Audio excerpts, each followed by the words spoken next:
So I'm going to talk about hyphens and tabs, and I'm using our assignment number 4, where we're formatting this McAllister's Deli Menu Rack card, just as an example, since that's what we're kind of moving towards for InDesign. So one of the things that I want you to notice is that there's hyphenations throughout this document, and that's one of the first things that I will typically turn off. So if you click into the text box and just hit Command A or select all, then you can go to paragraph, and at the very bottom there's a little check mark that says hyphenate, and you just deselect and it changes that so it's not hyphenated any longer. So that's the first thing that you want to do. And then as far as tabs go, you'll notice that there's this $8.99, $7.99, all these prices at the end. And are going to want to tab them to the far right with a dot leader of a period so that it looks like period, period, period, period. So it's kind of like the dot, like if you think about even a table of contents, it's that same idea. So the way that you're going to do this is I do Command Shift T, which is it brings up that tab option. Like everything, you can also find it up here. It's under Type and then Tab. So it'll tell you the shortcut here, which on a Mac is Command Shift T, and it brings up this tab window. And it brings it up so that it's lined up with this left margin, and you want to leave it there. You don't want to move this around because it's a lot harder. It's lined up because it's using this ruler. So to use the tab, you have to make sure that you have all the text selected that you're going to be applying this tab to. And so up across the top, this is a left justified tab. So if I wanted to left align things, this is center, this is right, and this is aligned to the decimal point or to the period. So if you were doing dollars and you wanted to align them by the period, you could. We're going to actually be using the right justified tab for this because we want to justify the dollar amounts on this right side. So I'm just going to click it so you could see it's highlighted. And then above the ruler, you click in this line here and you just drag it to wherever it is that you want that tab to be. So I want the tab to be at the very end. With that highlighted, I'm going to put a couple periods in this little dot leader.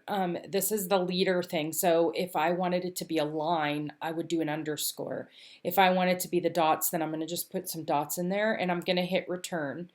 And it just changes it to one dot leader, and that's fine. So nothing happened. And the reason is because this is associated with the tab. So you actually have to hit tab here and then it'll push it over. So anywhere you put a tab, it's going to add that dot leader in.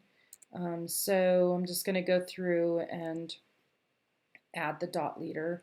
This one's missing the dollar sign, so you're going to want to add that in. I'm sure that's probably in the instructions. And then this isn't formatted yet, so right now this is 11-point text. One of the things that you want to pay attention to once this is formatted is you want to make sure that you don't have something that looks like this where the dot leader's on the line by itself.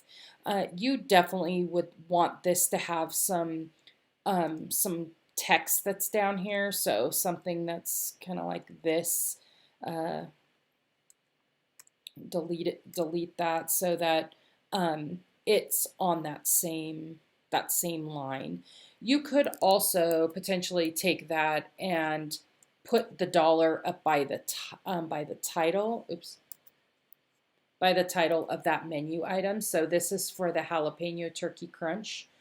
So you could put the dollar up there, but if you're going to do that, then you need to make sure that you're consistent on all of them. So you just want to make sure you get them all the same.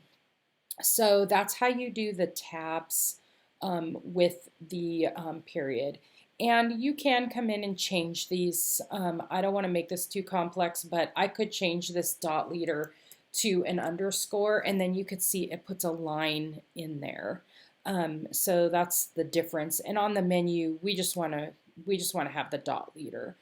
So just make sure you put a period in that leader section, and then it'll give you um, that. And if I want to move where they're lined up, I can select all again and select that and just slide it over, and it'll slide everything.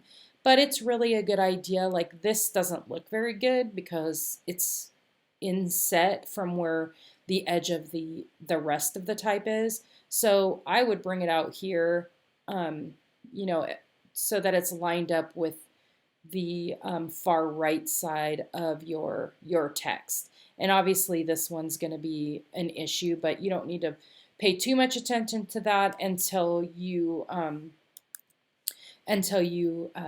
format all of your text to make sure that there's text on this line with the dollar amount. And one of the things that you want to pay attention to is you want to pay attention to having a widow. So if I just knock down the word fresh, that's considered a widow, meaning it's just one word. It's one word on a line.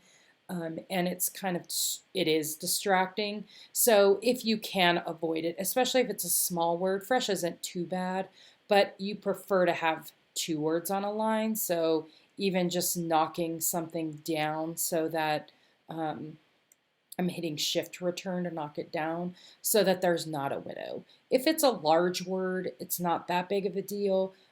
Two words is better. But it also depends on what it does over here, because you just don't want this to look like there's a bunch of extra space here either. So that's something that you pay attention to again after you format the rest of the text.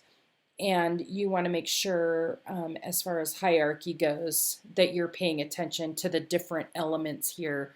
But I'll do another demo on hierarchy. So just make sure what is it you want to stand out most, and then second, third, and so forth.